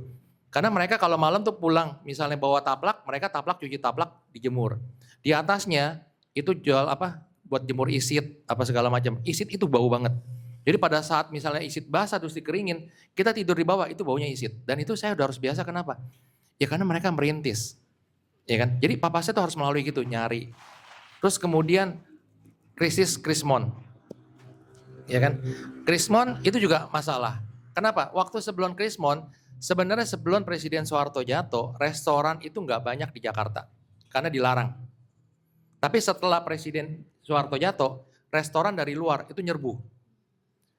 Kenapa sekarang restoran legend itu mungkin dicari lagi? Ini kejadian berbalik seperti tahun 98. Pada saat tahun 98 sebelum dibuka restoran itu masuk, restoran itu hanya ada yang ada di lokal. Yang seperti di pasar pagi lah, di mana apa segala macam, yang Chinese foodnya semua hampir sama. Kemudian dibuka, masuklah restoran-restoran baru. Nah orang Indonesia selalu ingin sesuatu yang baru. Mereka beralih ke makanan-makanan baru yang akhirnya yang legend-legend itu berguguran satu-satu. Yang akhirnya bertahan tinggal beberapa. Kejadian ini sekarang terulang. Terulangnya gimana? Sekarang kenapa sih restoran legend yang dicari lagi? Karena orang jenuh dengan makanan. Kita ambil contoh gini, kita sering makan kan ke restoran-restoran yang di mall banyak. Kita sebutlah beberapa restoran. Coba, karena saya pernah punya pengalaman gini. Tamu ngobrol berdua, dia nggak tahu saya siapa, dia ngomong berdua. Restoran yang otentik itu tinggal beberapa. Dia bilang kenapa bisa begitu? Karena saya dagang dengan orang China. Seminggu itu bisa 3 kali, 4 kali saya harus ajak mereka makan keluar. Jadi saya udah hafal semua menu-menunya. Coba kamu bandingin di mall, kayak restoran A, si B, si C, si D, ya kan? Coba inget-inget menunya hampir sama atau enggak? Dia bilang ingetin aja, menunya hampir sama enggak? Ya kan? Nah, restoran yang dulu-dulu itu kan beda zamannya.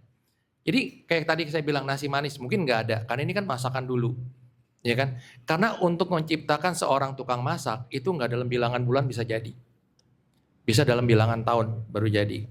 Nah, kenapa restoran yang banyak kayak franchise dari luar tuh dalam setahun target 5 restoran bisa buka? Karena mereka tinggal telepon ke franchise-nya dan ada sekolah kuliner dulu pakai Hong Kong tuh mahal.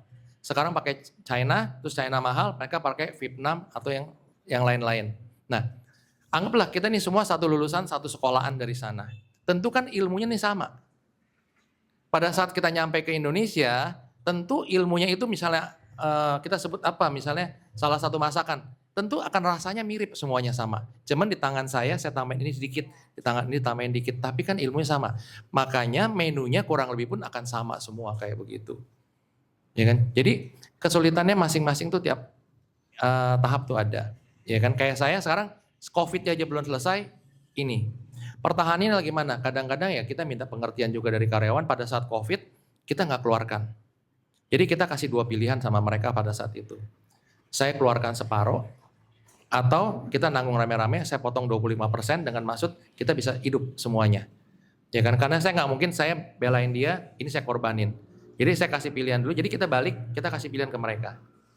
Ya kan? Karena kalau pada saat itu kalau mereka keluar pun mereka nggak akan dapat kerjaan.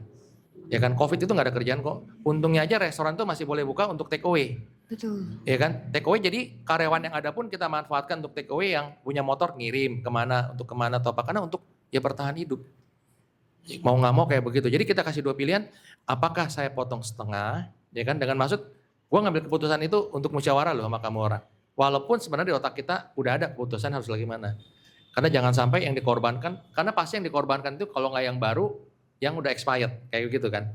Jadi mau nggak mau kan, ya udah kita potong aja, hari kerjanya dikurangin untuk sama-sama survival, ya kan. Tetapi kita masih bisa bersama. Sampai hari ini pun, dalam keadaan sulit pun, sampai hari ini pun saya nggak keluarin karyawan. Karyawan saya masih tetap dari zamannya COVID sampai sekarang saya bertahan. Nah itu satu yang kadang-kadang masalah juga. Kalau orang sekarang kan memang saham itu kan menjanjikan. Kalau orang dulu itu selalu nyimpen itu kalau nggak tanah LM ya. Ya. Kan? Nah itu yang kadang-kadang kalau orang dulu tuh selalu pesan itu ada benernya juga. Kenapa? Karena penting gini, hidup kita pada saat kita di atas jangan lupa selalu untuk menyimpan.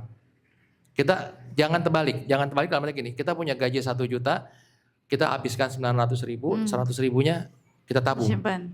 Kalau bisa kita balik. Ya kan, kita irit 800.000-nya mungkin kita simpan, 200.000 kita pakai. Kenapa? Tidak ada yang tahu ke depan itu kesulitan apa yang akan terjadi. Tapi pada saat kita nggak ada tabungan, ini baik di rumah tangga atau bagaimana sama. Rumah tangga pada saat nggak ada tabungan, lakinya nggak kerja diberhentiin, terus ada anak sakit atau apa, kita mau pakai apa? Ya kan? Jadi pada saat itu jadi moto pada saat punya uang, jangan selalu kita foya karena kita nggak akan tahu apa yang akan terjadi di next. Apalagi di dalam dunia bisnis, kayak kamu dunia bisnis, jangan, wih gue lagi untungnya banyak, ya kan? Gue foya-foya aja atau apa. Tapi kamu nggak tahu next itu apa. Kadang-kadang uang itu menggiurkan, memabukkan. Saya punya teman satu, dia salah satu waktu itu bikin stick terkenal, ya kan? Jadi kita sharing ya. Pada saat itu dia hanya buka di depan, ini sekolah, dia hanya pakai gerobak, dia buka di sana. Itu rame banget karena dia pegang sendiri. Setelah dia mulai bisa, dia sewa toko atau ruko di belakangnya. Itu rame. Dia setelah dia berhasil nabung, dia coba buka, dia buka. Itu ada di Pondok Indah Mall. Ya kan? Akhirnya dia buka franchise apa segala macam. Dia bilang bagaimana gua nggak enak. Itu mobilnya sampai punya mobil yang buat pendingin, itu seliweran. Iya kan? Kedua. Saya bulan itu banyak kegiatan. Jadi ceritanya Chef Koko tuh ulang tahun tanggal 10 kemarin. Boleh tepuk tangan buat Chef Koko, happy birthday. Boleh kita nyanyi sama-sama buat Chef Koko ya. Sama aku juga kaget kok. Sebenarnya yang ulang tahun bukan saya aja. Dokter ini juga ulang tahun. Saya bulan ini tuh banyak, saya harus was-was loh. Silakan. Happy birthday Sama-sama, Koko. Sama-sama. Ini juga dokter ini ulang tahun soalnya. Udah loh. Sama-sama, sama-sama. Udah ya. Pegang berdua kali ya. Pegang. Oh, udah jangan kita gitu aja.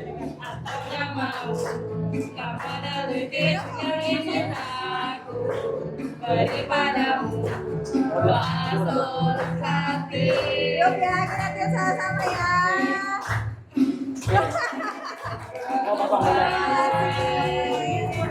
Obornya tiup, katanya kalau ini saya suka.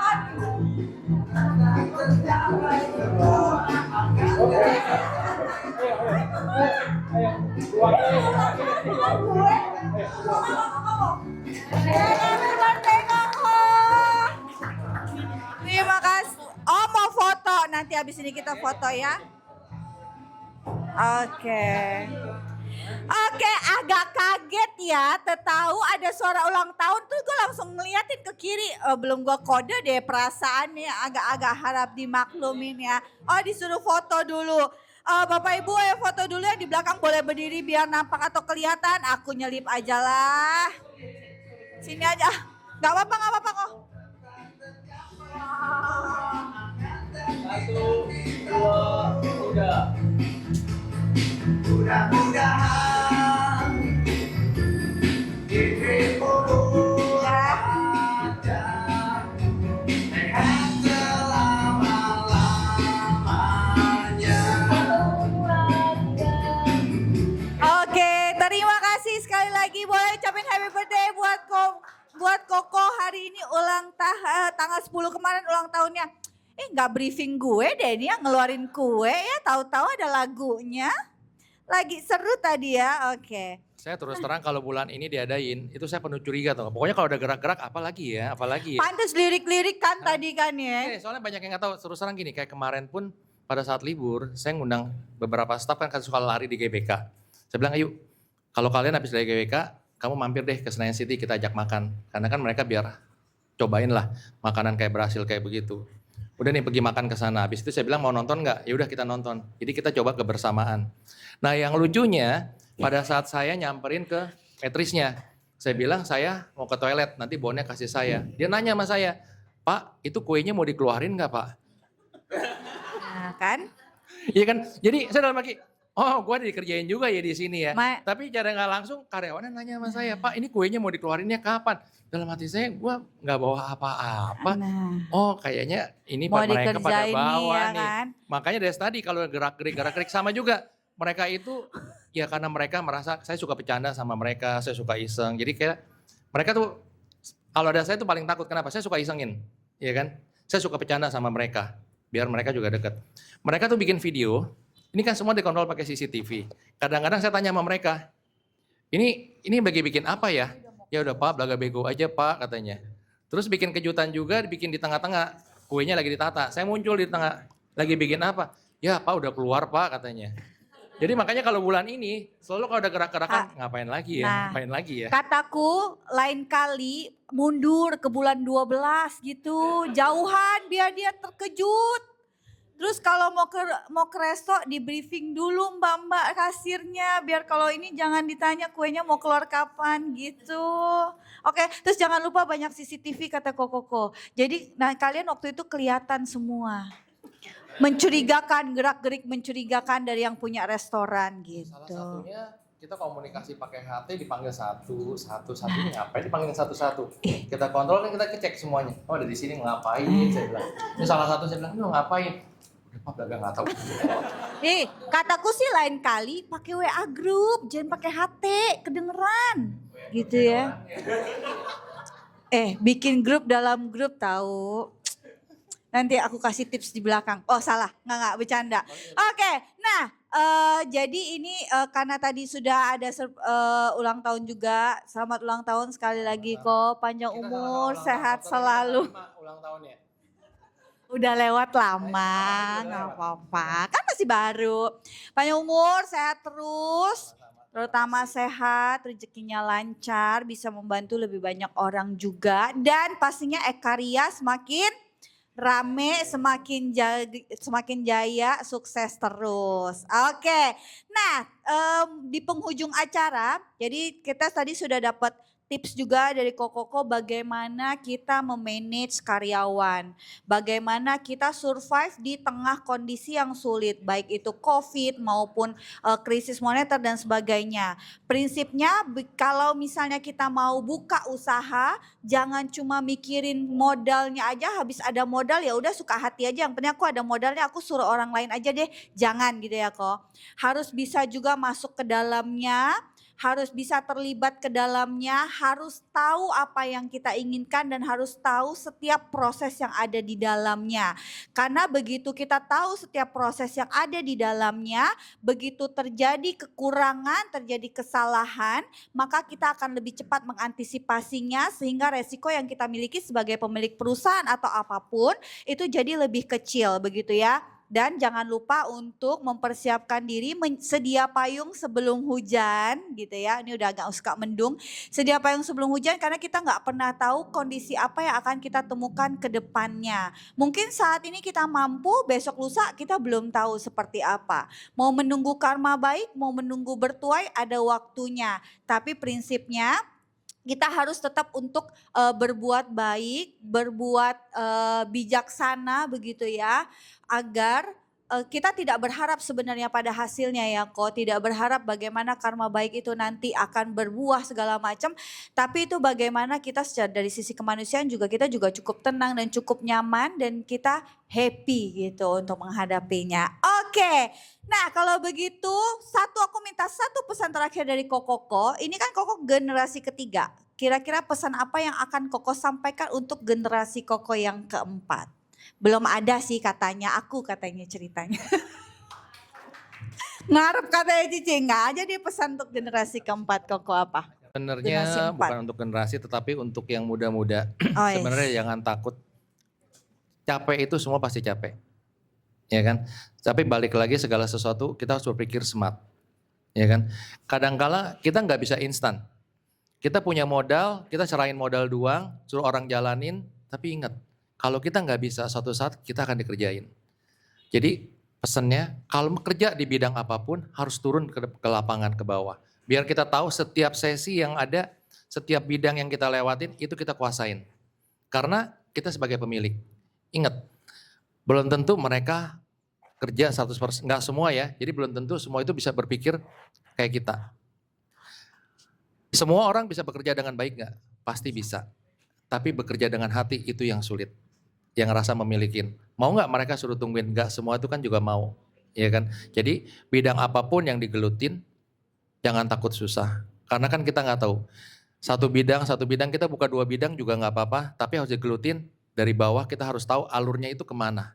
Jadi pada saat ada kesulitan, gini. Kalau kita yang konstruksi bangunan ini, kita akan tahu kesulitannya kepada ada kesulitan ini, adanya di mana sih kuncinya.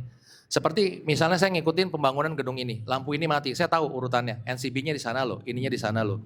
Tapi kalau kita hanya ingin jadi bos, hanya di belakang meja aja yang ingin laporan, pada saat ada masalah di lapangan kita nggak akan bisa nguasain. Ya kan, seperti kayak sama juga terutama yang muda-muda yang baru lulus TOPA, smart itu kadang-kadang kalau mudah-mudahan bisa dipakai. Karena smart itu nggak hanya dipakai di bidang pekerjaan, tetapi untuk muda-mudi pun bisa dipakai untuk bidang misalnya jodoh. Ya kan? Atau contoh gini, ini kan banyak yang muda-mudi. Punya semangat nggak untuk punya jodoh? Punya minat nggak untuk punya jodoh? Terus oke, cewek yang perempuan rata-rata ingin dapat pasangan yang kaya. Oke, yang artinya kaya itu bukan dalam arti kaya bagaimana, yang penting bisa menjamin, bisa sayang sama dia, hidup gue berkecukupan. Itu pasti punya tujuan ke sana. Punya minat, punya semangat, punya minat ke sana. Terus kita harus lakukan analisa, kalau untuk cari cowok atau pasangan yang demikian, carinya di mana? Kalau untuk cari cowok yang punya atau pasangan yang berada, kan nggak mungkin kita carinya di pasar. Ya kan, tentu dapatnya pasar ya orang-orang pasar. Tentu kalau kita punya yang begini, kita harus carinya di mana. Kalau kita cari mahasiswa tentu kita harus bermain di kampus. Ya kan, jadi kita susun. Nah setelah itu kita baru susun rencana. Kalau gue main kampus lagi mana, jadi asisten dosen atau gue main di mana. Baru lakukan tindakan. Sering sekali anak muda kadang-kadang hopeless. Gue buka apa kok nggak laku, buka apa kok nggak laku. Karena ya itu, analisanya kurang. Kedua, ingat apapun yang didapat di dalam universitas dalam belajar itu semua baru teori yang tidak matching kadang-kadang dengan praktek di lapangan. Kalau kita ngelihat buku cetakan yang dipelajarin, mungkin cetakan yang 10 tahun yang lalu. Sedangkan di dalam bisnis setiap tahun itu berubah. Jadi kita harus ngikutin selalu perubahan itu. Tentu sebagai yang senior-senior mungkin ada saatnya lah kita regenerasi dengan maksud ini bisa terdorong terus. Memang nggak gampang kayak begitu. Tapi ya kita harus coba. Ya. Oke, boleh tepuk tangan lagi sekali lagi buat Koko. Terima kasih sekali lagi Chef atas waktunya, atas ilmunya. Setelah ini kita tutup acaranya, secara resmi saya tutup untuk acara Meet the Mentor hari ini. Sampai berjumpa di Meet the Mentor berikutnya. Dan setelah ini jangan pada bubar dulu, kita akan makan bersama. Sebelum makan bersama kita akan sidak dapur Ekaria. Sekaligus ngeliatin yang masak beneran bisa masak enggak gitu. Masa udah puluhan tahun, saya takutnya habis ini dipites deh. Biasanya nanti moderator yang saya suruh masak. Aku bisa gosong. Takut nanti langsung gosong nanti. Oke, nah kalau begitu terima kasih banyak, selamat sore untuk semuanya, sampai ketemu dan sampai jumpa di acara kita berikutnya. Nanti kita akan foto-foto dulu sama ada pemberian cindera mata sedikit untuk perwakilan dari salah satu petugas yang bertanya ya. Yang Ya, untuk ada kuis di Instagram. Oke, oh ada kuis di Instagram, katanya udah ada yang menang ya? Siapa yang menang? Yang penanyanya. Boleh, silakan. Spesial kok katanya. Buat dicari buat yang tadi bertanya, boleh. Hah? Aku jangan, nanti KKN nanti. Oh nanti saya yang pilihin ya, Kenny yang pilihin ya. Oke, sembari bertanya mungkin boleh kita sambil berbagi ya, langsung ya dikasih aja ya buat pemenangnya ya. Yang Instagram udah ada? Gak hadir hari ini kebetulan yang di Instagram, jadi nanti kita wakilkan saja, nanti akan dikirimkan. Kemudian ini, jadi ini adalah hadiah untuk pemenang di Instagram yang komen, kalau saya giveaway yang ada di Instagram. Ini adalah flash edisi khusus. Jadi di sini ada mukanya Chef Koko. Jadi kalau misalnya pergi-pergi gitu ya, tap-tap gitu ya, ingatnya Chef Koko kalau lapar langsung melimpir ke Ekaria. Tuh, oke. Nah, ini kok ada cindera mata dari kita untuk Koko. Silakan diserahkan oleh Ci Johana. Flash Koko ya, ini ada foto Kokonya ya. Yes. Oke, terima kasih, boleh difoto. 1, 2, 3, cheese. Ini makin sore moderatornya agak-agak rame ya. Agak-agaknya udah gak sabar untuk sidak dapur Ekaria gitu kan. Nanti rada licin, kalau bisa kita berkumpul ya. Gitu, Oh, karena iya. nanti jangan nyebar, karena nanti coba saya akan jelaskan sebenarnya bagian dari dapur itu apa. Takutnya kalau nyebar itu kan karena di sana ada minyak panas, terus ada golok atau apa segala macam. Jadi nanti kita akan kumpul jadi satu dulu, kemudian setelah itu kita akan bareng-bareng ke dapurnya. Di dapurnya harap untuk cukup tertib karena juga kan area panas, area yang masih cukup licin juga untuk menjaga keamanan kita bersama begitu ya. Nanti kita jaga untuk kehati-hatiannya. Oke. Oh, katanya aku dapat katanya. Terima kasih. Moderatornya ya, kenapa pilihnya ini ya? Nanti 2 tahun ke depan akan tampil di dan. Amin. Sorry. Oke, terima kasih. Nanti kalau ke dapur juga kalau dilihat itu masih sistem desainnya itu sistem Belanda. Karena kakek saya waktu itu diajarin orang Belanda. Biasanya kan sekarang kalau siapa yang buka, ada yang buka F&B gak? Ada. Resto atau apa? Hah? Oh, sebut. Kadang-kala kan penuh dengan exhaust apa segala macam. Ya kan kalau nggak ada exhaust, kadang-kadang exhaust itu ada plus minusnya. Pada saat minyaknya tebal, itu mudah terbakar. Jadi kalau kita ngelihat sekarang nanti ke belakang, itu adalah pola dari Belanda. Jadi kita nggak pakai exhaust tapi nggak panas. di sana. Oke, siap. Kalau begitu kita sudah siap untuk ke dapurnya. Sekali lagi selamat sore. Terima kasih untuk acara hari ini. Kita secara resmi tutup hari ini. Sekali lagi terima kasih Chef Koko. Boleh tepuk tangan semuanya.